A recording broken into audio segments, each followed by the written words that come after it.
नमस्कार दोस्तों, एक बार फिर से आप सभी का स्वागत है आपके अपने यूट्यूब चैनल जॉब सीकर्स में। तो आज के इस वीडियो में हम लोग बात करने वाले हैं IBPS PO 15 के जो नोटिफिकेशन अभी आई उसके बारे में। मैं इस वीडियो में कोशिश करूँगा कि आपके सामने एक पूरा एक डिटेल नोटिफिकेशन डिस्कस करने की, जिसमें हम लोग एजुकेशन क्वालिफिकेशंस देखेंगे, नंबर ऑफ़ सीट्स देखेंगे, एग्जामिनेशन पैटर्न देखेंगे, एग्जामिनेशन स्ट्रक्चर देखेंगे, फ़ोटोग्राफ्स, सिग्नेचर्स, लाइव फ़ोटो कैसे लेना है, उसके क्या क्राइटेरिया हैं वो देखेंगे।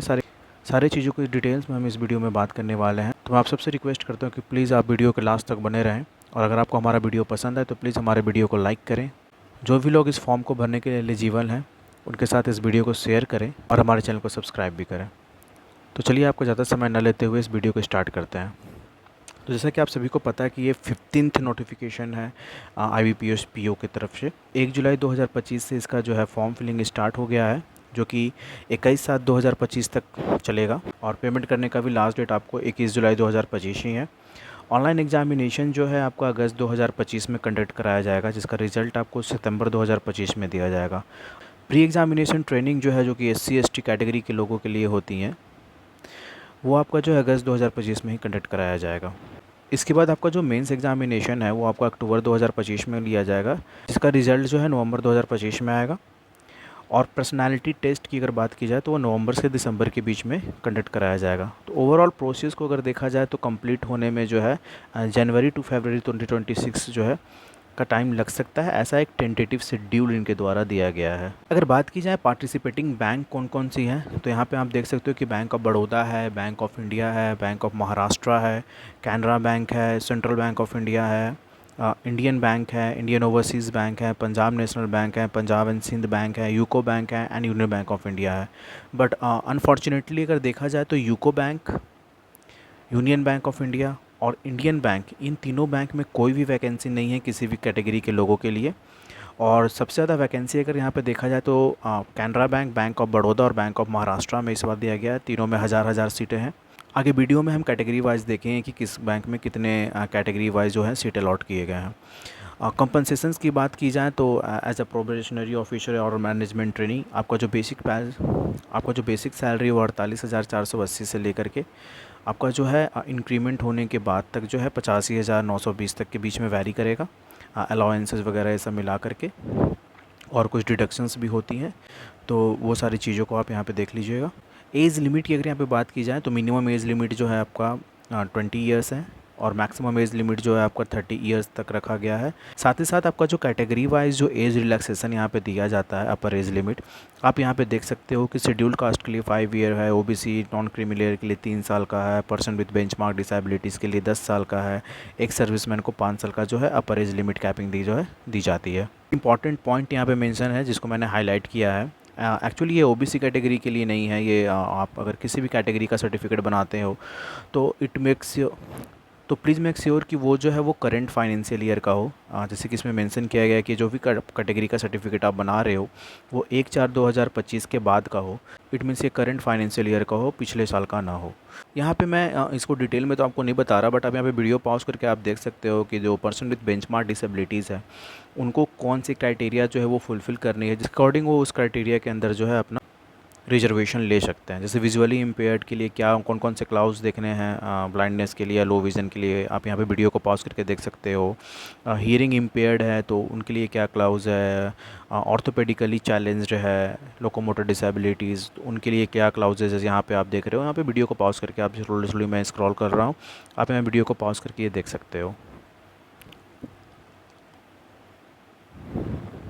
स्क्राइब को लेकर के क्या यहाँ पे कुछ क्राइटेरिया जो है सेट की गई है। अगर इस पे आप डिटेल वीडियो आप चाहते हो तो प्लीज़ मुझे कमेंट कर देना नीचे। अगर आपको चाहिए कि स्क्राइब को लेकर के क्या क्या यहाँ पे क्राइटेरिया मेंशन किया गया है तो मैं एक डिटेल वीडियो स्क्राइब से रिलेटेड आपको जो है बना के मैं प्रोवाइड करवा दूँगा। एजुकेशन क्वालिफिकेशन की अगर बात की जाए तो इसमें बहुत सिंपल सा एजुकेशन क्वालिफिकेशन, आप किसी भी इंस्टीट्यूट या किसी भी बोर्ड से आप ग्रेजुएट होने चाहिए। कोई मिनिमम ऐसा थ्रेशोल्ड नहीं है कि इतने % मार्क्स चाहिए, कुछ चाहिए। बस यहाँ पे मेंशन किया गया है कि you must have to be a graduate to apply for this post. Application fee की अगर बात की जाए तो SC ST कैटेगरी और पर्सन विद बेंचमार्क डिसेबिलिटी जो कैंडिडेट हैं उनके लिए सिर्फ 175 रुपया फ़ी लग रहा है। अगर आप जनरल हैं, OBC हैं और EWS हैं तो आपको 850 रुपया जो है वो फ़ी लगेगा। अब अगर बात की जाए स्ट्रक्चर ऑफ एग्जामिनेशन की, आपका स्ट्रक्चर कैसा है एग्जामिनेशन का, तो देखा जाए तो एग्जामिनेशन तो यहाँ पे मेंशन है कि 3 लेवल एग्जामिनेशन होता है, प्रीलिम्स एग्जामिनेशन, मेंस और उसके बाद आपका इंटरव्यू होगा। बट टेक्निकली देखा जाए तो एक डिस्क्रिप्टिव पेपर भी इसमें होते हैं जो कि मेंस एग्जाम में कंडक्ट कराए जाएंगे। तो 4 लेवल का एग्जामिनेशन होता है। बात करें प्रीलिम्स एग्जामिनेशन की, जो कि ऑब्जेक्टिव बेस्ड होता है, इसमें आपका जो है 3 सेक्शंस होते हैं और ये सेक्शन टाइमिंग भी इसमें होता है। प्रत्येक सेक्शंस के लिए आपको यहाँ पे 20 मिनट का टाइम दिया जाएगा।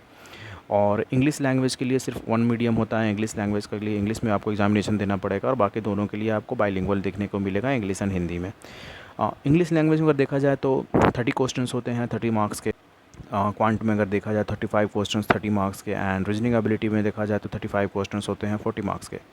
तो यहाँ पे जो है टोटल 100 क्वेश्चंस होते हैं 100 मार्क्स के, जिसके लिए आपको 60 मिनट का टाइम दिया जाता है, 1 आवर का टाइम। प्रीलिम्स एग्ज़ाम कंडक्ट होने के बाद अगर आपने कट ऑफ को पार किया है तो उसके बाद आपका मेंस एग्जामिनेशन होगा, जो कि एक ऑब्जेक्टिव एंड डिस्क्रिप्टिव दोनों है। 4 सेक्शंस होता है। इसमें होता है रीजनिंग में आपको 40 क्वेश्चन मिलेंगे 60 मार्क्स के। बाइलिंगुअल होता है जिसके लिए आपको सेक्शन टाइम मिलेगा 50 मिनट का। जनरल इकोनॉमिक बैंकिंग अवेयरनेस या digital financial awareness including RBI circulars वगैरह की अगर बात करें तो 35 क्वेश्चंस होते हैं 50 मार्क्स के। ये बाइलिंगुअल आपका होगा और 25 मिनट्स इसके लिए दिए जाएंगे।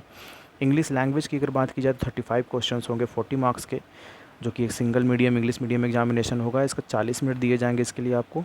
And data analysis and interpretations में अगर बात किया जाए तो उसके लिए आपको 35 क्वेश्चंस दिए जाएंगे 50 मार्क्स के, बाइलिंगुअल होंगे और 45 मिनट्स दिए जाएंगे इसको सॉल्व करने के लिए। ऑन द सेम डे जब मेंस एग्जामिनेशन होगा तो आपका जो है डिस्क्रिप्टिव पेपर होता है एसे एंड कम्प्रीहेंशंस का, जिसके लिए में आपको 2 क्वेश्चंस होते हैं 25 मार्क्स के। इंग्लिश में ये डिस्क्रिप्टिव पेपर आपको देना है, जिसके लिए आपको आधे घंटा का टाइम मिलेगा। मेंस एग्जामिनेशन को अगर आप क्वालिफाई कर लेते हैं तो उसके बाद आपका होगा पर्सनालिटी टेस्ट पे। इंपॉर्टेंट पॉइंट ये मेंशन किया गया कि 0.25 1/4 जो नंबर है वो निगेटिव मार्किंग यहाँ पे रखी गई है पर क्वेश्चंस का। अब पार्टिसिपेटिंग बैंक देखा जाए कि किस बैंक में कितने सीट्स आए हैं और कैटेगरी वाइज क्या सीट है, तो उसको अगर डिस्कस करते हैं यहाँ पे, तो आप देखो यहाँ पे 3 बैंक को मैंने सर्कल कर रखा है, Indian bank, UCO bank and Union bank of India. इन तीनों बैंक में आप देखो कि कोई भी रिक्रूटमेंट नहीं है। एनआर ये एनआर जो है यहाँ पे मेंशन किया गया है इंडियन बैंक, यूको बैंक और बैंक ऑफ इंडिया में। एक्चुअली ये नॉट रिपोर्टेड है, मतलब अभी कोई रिपोर्ट इस पे नहीं भेजा गया है। तो इट में कि अगर ये बैंक जो है अपने सीट्स को अगर भेजते हैं कि मेरे यहाँ इतने पीओ की सीट बची हुई है, तो ये वैकेंसी जो है 5208 ये बढ़ भी सकता है। सबसे ज़्यादा रिक्रूटमेंट जो है वो 3 बैंक में निकला है, 1000 सीट्स 1000 सीट्स और 1000 सीट्स, जो कि bank of Baroda, bank of Maharashtra and Canara bank में है। कैटेगरी वाइज अगर देखा जाए तो बैंक ऑफ बड़ौदा में एससी कैटेगरी के लिए 150 सीट है, एसटी कैटेगरी 75, ओबीसी के लिए 270 है और ईडब्ल्यूएस के लिए 100 है। और जनरल कैटेगरी के लिए देखा जाए 405 सीट है, टोटल 1000 सीट्स है। बैंक ऑफ इंडिया में 105 सीट है एससी कैटेगरी के लिए, एसटी कैटेगरी के लिए 53 है, ओबीसी के लिए 189, ईडब्ल्यूएस का 70 है और जनरल का 283 सीट्स यहाँ पर रखा गया। Total seats of bank of India में है 700 है। बैंक ऑफ महाराष्ट्र में अगर देखा जाए तो 150 है एससी कैटेगरी के लिए, 75 है एसटी के लिए, 270 ओबीसी के लिए है, 100 है आपको ईडब्ल्यूएस, 405 है आपका जनरल के लिए और 1000 से टोटल जो है बैंक ऑफ महाराष्ट्र में। कैनरा बैंक में भी एससी कैटेगरी के लिए सेम 150 सीट है, 50 सीट है आपका एसटी के लिए, 200 है ओबीसी के लिए, 100 है ईडब्ल्यूएस के लिए और 500 सीट यहाँ पर रखी गई है जनरल कैटेगरी के लिए। सेंट्रल बैंक ऑफ इंडिया में 75 है एससी के लिए, 37 एसटी के लिए, ओबीसी के लिए 135, ईडब्ल्यूएस का 50 है, जनरल का 203 है, टोटल सीट्स है यहाँ पे 500। इंडियन बैंक में कुछ है नहीं। इंडियन ओवरसीज़ बैंक में 69 सीट्स है एससी के लिए, 33 सीट्स है एसटी के लिए, 121 सीट्स है ओबीसी की, 44 सीट है ईडब्ल्यूएस को, 183 है यूआर का और 450 टोटल सीट है। पंजाब नेशनल बैंक में सबसे कम इस बार निकाला गया है, जो कि 200 सीट्स यहाँ पे सिर्फ निकाले गए हैं, जिसमें 30 सीट आते हैं एससी कैटेगरी के लिए, 15 एसटी के लिए है, ओबीसी के लिए 54, 20 है ईडब्ल्यूएस, 81 जनरल कैटेगरी का है। पंजाब एंड सिंध बैंक में 53 सीट्स है एससी कैटेगरी का, 27 सीट्स है एसटी कैटेगरी का, 98 सीट्स है ओबीसी के लिए और ईडब्ल्यूएस का 36 सीट है, 144 सीट्स है आपका जनरल कैटेगरी। टोटल 358 सीट्स यहाँ पे निकाला गया। और इन सभी में कुछ जो है यहाँ पे आप देखो out of 20 the person with benchmark disability के लिए अलग अलग डिसेबिलिटी के लिए अलग अलग सीट जो यहाँ पे वो रिजर्व रखी गई है। ओवरऑल टोटल बात किया जाए तो 5208 पोस्ट का जो है ये रिक्रूटमेंट निकला है अभी। अब बात किया जाए एग्जामिनेशन सेंटर की, तो आप यहाँ पे देख लो स्टेट वाइज और यूनियन टेरिटरी वाइज जो आपका जो एग्जामिनेशन सेंटर यहाँ पे मेंशन है। मैं कुछ बता नहीं रहा, बस यहाँ पे मैं वीडियो को स्लोली स्क्रॉल करूँगा। आप पॉज करके अगर आप जिस भी स्टेट से बिलोंग करते हैं, यूनियन टेरिटरी से बिलोंग करते हैं, आप यहाँ पर वीडियो को पॉज करके अपना आपका कौन कौन सा एग्जामिनेशन सेंटर है आप यहाँ पर देख सकते हो।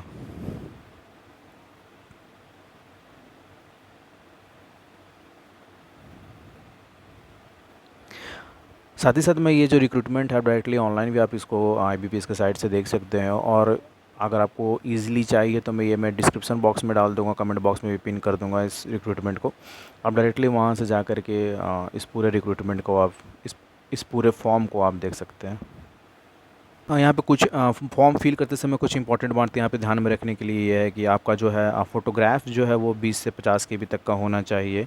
और ये लाइव फ़ोटोग्राफ जो है आप जब भी कंडक्ट लोगे तो आपको इंश्योर करना है कि ये लाइव फ़ोटोग्राफ जो है बैकग्राउंड इसका वाइट होना चाहिए या लाइट कलर का होना चाहिए। आप वेबकैम में स्ट्रेट देख रहे हो। आप यहाँ पे डॉट्स को भी पढ़ सकते हो कि लाइव फ़ोटोग्राफ लेने समय क्या नहीं करना। साथ ही साथ सिग्नेचर की बात की जाए तो 10 से 20 KB के बीच में आपका सिग्नेचर होना चाहिए, कैपिटल लेटर में नहीं, रनिंग हैंड राइटिंग में आपका सिग्नेचर होना चाहिए। लेफ्ट हैंड थंब इम्प्रेशंस भी आपका लगेगा जिसका 20 to 50 KB के बीच में साइज़ होना चाहिए। और एक डिक्लेरेशन आपको हैंड रिटेड डिक्लेरेशन देना है जो कि 50 से 100 KB के बीच में होना चाहिए।